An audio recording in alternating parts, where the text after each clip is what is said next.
లేఖన భాగాలు తెరిచి యోహాను సువార్త 15వ అధ్యాయము 7వ వచనము, నా యందు మీరును మీ యందు నా మాటలను నిలిచి ఉండిన ఎడల మీకేది ఇష్టమో అడుగుడి, అది మీకు అనుగ్రహించబడును. ప్రైజులాడో. మనం ప్రతిరోజు కూడా ఎన్నో రకాలైన ఇష్టాలు మన కుటుంబాల్లో జరగాలని, స్వస్థత, విడుదల, ఆశీర్వాదము, కృప, దీవెన నా కుటుంబంలో జరగాలని ఎంతగానో ఎదురు చూస్తూ ఉంటామో. అయితే ఈ ప్రకారంగా జరగాలి అంటే, నీవు ఆశీర్వదించబడాలి అంటే, ఉన్నతమైన స్థానంలో వెళ్ళాలి అంటే, ఇప్పుడు నువ్వు ఎదుర్కొన్న ప్రతి బంధకం నుంచి పూర్తి విడుదల కావాలి అంటే సర్వోన్నతుడైన దేవుడు చెప్తున్నాడో, ముందు మనము ఆయన యందు నిలిచి ఉండేవారిగా ఉండాలి. ఎస్, మీరందరూ కూడా దేవుళ్ళు నిలిచి ఉండేవారిగా లేరు. ఎప్పుడు కూడా ఏమి తిందామా, ఏమి తాగుదామా, ఏమి ధరించుకుందామా, ఎక్కడికి వెళ్దామా, ఎలా జీవిద్దామా అనే ఆలోచన కలిగి ఉంటున్నారో. ఆకాశ పక్షులను చూడండి, అవి విత్తవు, కోయవు, కొట్లలో కూర్చుకొనవు, అయినా పరలోకపు తండ్రి వాటినన్నింటినీ పోషిస్తూ ఉంటున్నాడో. వాటికంటే మనమందరం కూడా శ్రేష్ఠులం కాదా? ముందు మనము ఆయన యందు నిలిచి ఉండేవారిగా ఉండాలి. ఆయన మాటలు మనలో ఉంటే గనక తప్పకుండా మనం అడిగిన ప్రతి ఒక్కదాన్ని మీకు ఏది ఇష్టం అడగండి. చాలా మంది కూడా స్వస్థత కావాలని, విడుదల కావాలని, ఆశీర్వాదం కావాలని, పాస్టర్ గారు మా జీవితంలో నెమ్మది లేదు, దీవెన లేదు, శాంతి సమాధానం లేవు, అభివృద్ధి లేదు, ఎన్నో బంధకాల చేత నేను బాధపడతా ఉంటున్నాను అని తెలియచేస్తా ఉంటున్నావు కదా. నీకు ఏది ఇష్టమో అడుగు అని దేవుడు తెలియచేస్తా ఉంటుంటే, అయితే దానికంటే ముందు అవసరాల కోసం మాత్రమే దేవుని ఆరాధన చేస్తున్నావేమో, అది కూడా ఒకసారి నిన్ను పరిశీలన చేసుకో. ఈ రోజుల్లో చాలా మంది యేసు ప్రభుని ఆరాధన చేస్తుంది ఎందుకు అంటే అవసరాలు తీరుస్తాడండి. అవసరం తీరాక వదిలేసేవారిగా చాలా మంది ఉంటున్నారు. ఆకలి వేసినప్పుడు అన్నం ఎలా గుర్తొస్తుందో, ఈ రోజు బాధలు వచ్చినప్పుడు, కష్టాలు వచ్చినప్పుడు, రోగాలు వచ్చినప్పుడు యేసు ప్రభు గుర్తొచ్చేవాడిగా ఉంటున్నాడు. ఈ రోజు యేసు ప్రభును ఆరాధన చేయడానికి నీ సమస్యలు పోవడానికో, నీ దుఃఖం పోవడానికో, అప్పుల బాధ నుంచి విడుదల కలగడానికో, అనారోగ్యం నుంచి విడుదల కలగడానికో, ఈ గొడవలతో నేను ఉన్నానండి, అవమానాలతో ఉన్నా, నిందలతో ఉన్నా, శ్రమలతో ఉంటున్నా, ఉద్యోగాలు లేవు, గర్భఫలాలు లేవు, వివాహాలు లేవు, నా బిడ్డలు పాడైపోతున్నారు, అందుకోసం యేసు ప్రభుని నమ్ముకున్నానని ఒక భ్రమలో బ్రతుకుతున్నారేమో. ఇవన్నీ దేవుడు కార్యాలు జరిగిస్తాడు. కానీ మీలో చాలా మంది కూడా 10 మంది కుష్టి రోగులు యేసు ప్రభు దగ్గరికి వచ్చి వాళ్ళు స్వస్థత పొందుకున్న తర్వాత కేవలం ఒక్కడు మాత్రమే వెనక్కి వచ్చి అయ్యా నేను స్వస్థత పొందుకున్నానని చెప్పారు. మిగతా 9 మంది రోగులు కూడా స్వస్థత పొందుకోలేదంటే పొందుకున్నారు, కానీ అవసరము తీరిపోయింది అని వెళ్ళిపోయే వారిగా ఉంటున్నారు. ఈరోజు యేసయ్యని ఆరాధన చేస్తున్న నీవు అవసరాల కోసం యేసయ్యని నమ్ముకున్నావా? ఆర్థిక ఇబ్బందులు పోవడానికి, కోర్టు సమస్యలు పోవడానికి, ఉద్యోగ సమస్యలు పోవడానికి, తిండి లేక ఎంతో బాధపడుతున్నావో, యేసయ్యను ఏ రకంగా ఆరాధన చేస్తూ ఉంటున్నావో. మీరందరూ కూడా ఇస్కరియోతు యోధ ఏ విధంగా అయితే ఉన్నాడో, యేసయ్యతో ఉండి 30 వెండి నాణేల కోసమో అమ్మి వేసిన ఆ ఇస్కరియోతు యోధ లాంటి జీవితంలో మీలో చాలా మంది కూడా ఉండే ఉంటారు. అయితే ఇశ్రాయేలీయులు కూడా అలాగే చేస్తూ ఉంటున్నారు. అవసరం తీరిన తర్వాత వారు సర్వోన్నతుడైన దేవుని వదిలిపెట్టేసే వారిగా ఉంటున్నారు. ఈ రోజు మీలో చాలా మంది కూడా దేవుడు నిన్ను బ్రతికించాడో, సాక్షిగా నిలబెట్టాడో, అప్పుడు సమస్య నుంచి విడుదల దయచేశాడో, శరీర బంధకాల నుంచి పూర్తి నెమ్మది, సమాధానాన్ని, కుటుంబాల్లో దీవెనను దయచేసిన తర్వాత ఆయన్ని మర్చిపోయావేమో, కృతజ్ఞత లేని వారిగా ఉంటున్నారేమో, ఆయన చేసిన ఉపకారాలను విడిచిపెట్టే వారిగా ఉంటున్నారేమో. ఒకసారి ఆలోచన చేయండి. మరి మాకేమైనా సమస్య వస్తే అడగకూడదా పాస్టర్ గారు అంటే, అడగండి. అడిగితే దేవుడు తప్పకుండా దయచేస్తాడు. కానీ అవసరాల కోసమే యేసయ్య దగ్గరికి రావద్దు. స్వస్థత ఇస్తాడు, నెమ్మది ఇస్తాడు, సమాధానం ఇస్తాడు, అభివృద్ధి ఇస్తాడు.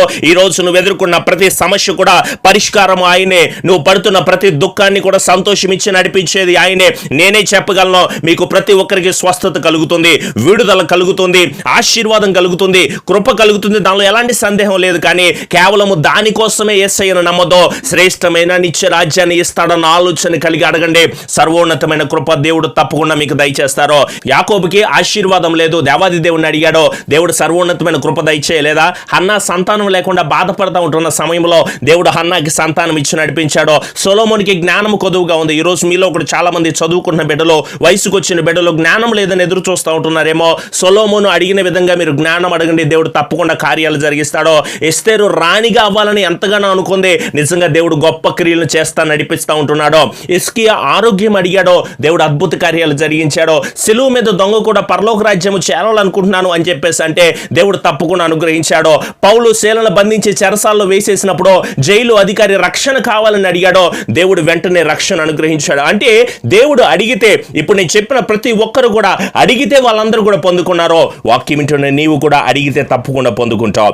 ఏ అడ్డంకితో ఉన్నావో, ఏ సమస్యతో ఉన్నావో, ఎవరైతే కలవర పెడుతున్నారో, ఎవరైతే పట్టించుకోవట్లేదు అనుకుంటున్నారో, ఏ కష్టాల్లో అయితే, సమస్యలతో అయితే, బాధలతో అయితే, ఇరుకులతో అయితే, వేదనతో అయితే, కన్నీటితో అయితే నువ్వు ఉంటున్నావో, దేవుడు దాన్ని ఆనందంగా మారుస్తున్నాడో. నీవు అడిగితే తప్పకుండా పొందుకుంటావు. కానీ అవసరం కోసం ఆయన నమ్ముకోబాక, మీరు ఆయనలో నిలిచి ఉండేవారిగా ఉండండి.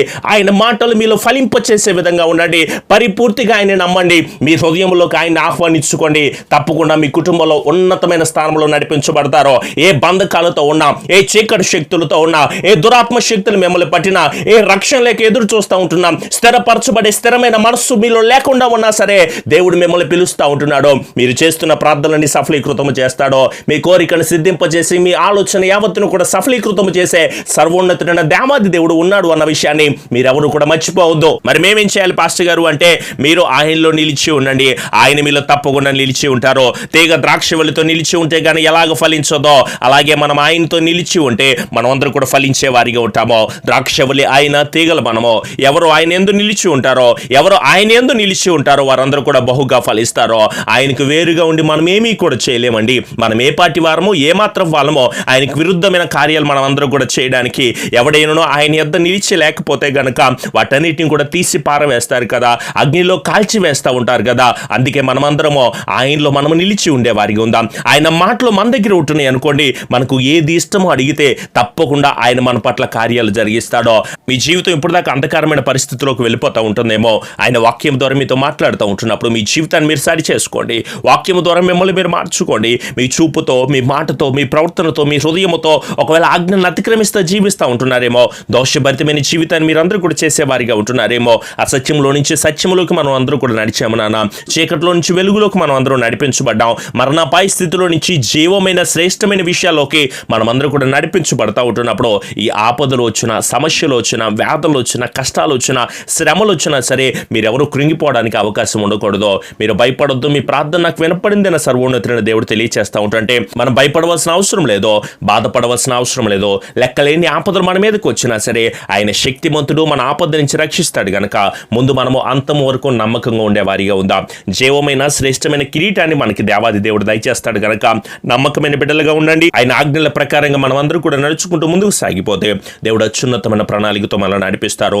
రండి మనమందరం కూడా ఏకీభవించి ప్రార్థన చేద్దాము. కృప కలిగిన మా తండ్రి, ప్రేమమయుడ, అత్యున్నతుడా, మా గొప్ప దేవ, నీ బిడ్డలను బట్టి ప్రార్థన చేస్తున్నాం. మరొకసారి మీ వాక్యము ద్వారా మీరు మాతో మాట్లాడిన విధానం బట్టి మీకు స్తోత్రములు నాయన. నా యందు మీరును, మీ మాటలో నా యందును నిలిచి ఉండిన ఎడల మీకేది ఇష్టమో అడుగుడని మీరు మాకు తెలియచేశారు నాయన. వాటన్నిటిని అనుగ్రహిస్తాను అని తెలియచేస్తూ ఉంటున్నారు కదా ప్రభువా. మీ బిడ్డలతో మరొకసారి మీ వాక్యము ద్వారా మీరు మాట్లాడిన విధానం బట్టి మీకు స్తోత్రములు. నెమ్మదిని, సమాధానమును, కృపను, బలమును బిడ్డలకు మీరు అనుగ్రహించండి. వారికి ఎదురవుతున్న ప్రతి సమస్యను, వారికి ఎదురవుతున్న ప్రతి ఇబ్బందిని కూడా నాయన యేసు నామములో బిడ్డలకి పూర్తి విడుదల ఈ కుటుంబాలకు మీరు అనుగ్రహించి, దీవించి, ఆశీర్వదించి, బలాభివృద్ధిని కుటుంబాలకు మీరు దయచేయండి నాయన. విదేశాల్లో ఉంటున్న బిడ్డలకు క్షేమాన్ని వారికి అనుగ్రహించండి. అక్కమ లేకుండా ఎంతగానో బాధపడుతూ ఉంటున్నారో ఆ వేదనభరితమైన పరిస్థితుల నుంచి నీ బిడ్డలకు పూర్తి విడుదల ఈ కుటుంబాలకు మీరు దయచేయండి నాయన. మా దేశంలో ఉంటున్న బిడ్డలకు కూడా మీరు క్షేమాన్ని మీరు అనుగ్రహించండి. వైద్యులకు, పోలీసులకు, కార్మికులకు, ప్రభుత్వాలకు మంచి జ్ఞానాన్ని మీరు అనుగ్రహించండి ప్రభువా. అప్పుల బాధలో ఉంటున్న వారికి విడుదల మీరు దయచేయండి. అనారోగ్యాలతో ఉంటున్న వారికి నెమ్మది మీరు దయచేయండి. తాగుడి జీవితానికి, వ్యభిచారానికి, పాపానికి, కోర్టు సమస్యలతో, దురాత్మ శక్తులతో, వివాహాలు లేక, జాబులు లేక, గర్భఫలాలు లేక ప్రభువా నీ బిడ్డలందరూ ఎదురు చూస్తూ ప్రార్థనలు ఏకీభవిస్తున్నారు నాయన.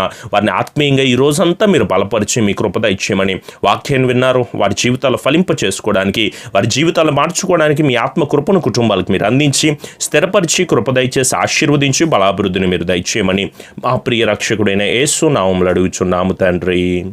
ఆమెన్. ప్రార్థన అవసరత మైలవరం నుంచి కమలా మేరీ గారు, అలాగే బాలరాజు, గ్రిజిత, బాబు రవీంద్ర, ఇందుశ్రీ బిడ్డల విషయమే, జ్ఞానం విషయమే మనం అందరూ కూడా ప్రార్థన చేసేవారిగా ఉందాం.